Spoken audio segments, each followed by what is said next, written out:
Kali ini saya ingin bercerita tentang vaksin COVID mRNA.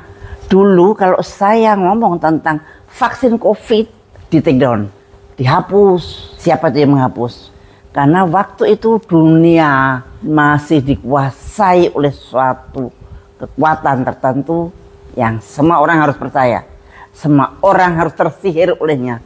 Nah, setelah Presiden Trump kemarin berpidato pada inaugurasinya bahwa dia keluar dari WHO, dia menolak pandemic treaty, dia menolak ini dan sebagainya karena merasa tertipu oleh WHO dengan isu-isu pandemik dan vaksin.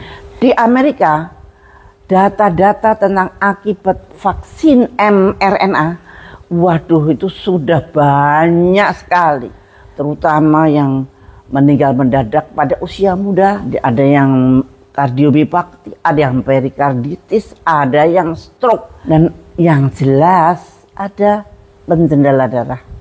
Jadi darahnya kental sehingga gampang untuk menyumbat kemana-mana. Sebetulnya apa sih vaksin mRNA itu? Dan mereka sekarang banyak sekali ilmuwan yang kemudian meneliti sebetulnya apakah mRNA itu aman. Bayangin baru mulai diteliti. Padahal sudah diberikan dari tahun 2021 ya. Sampai sekarang 4 tahun yang lalu. Baru sekarang diteliti. Kalau nggak percaya cari di literatur-literatur di Google Scholar. Atau di mana-mana. Di jurnal-jurnal ilmiah. Banyak banget. Dan ada suatu penelitian dan ternyata yang penelitian mutakhir. Itu kan mRNA itu kan diambil dari spike protein. Virus itu kan bulat tuh ada lancipnya, lancip-lancipnya itu namanya spike protein. Itulah mRNA spike protein itulah yang dimasukkan atau dibuat vaksin. Lah itu dibungkus dengan LNP, nano lipid particle. Nah untuk membawa ke dalam kalau nggak dibungkus dengan LNP nggak bisa, maka dibungkus dari itu.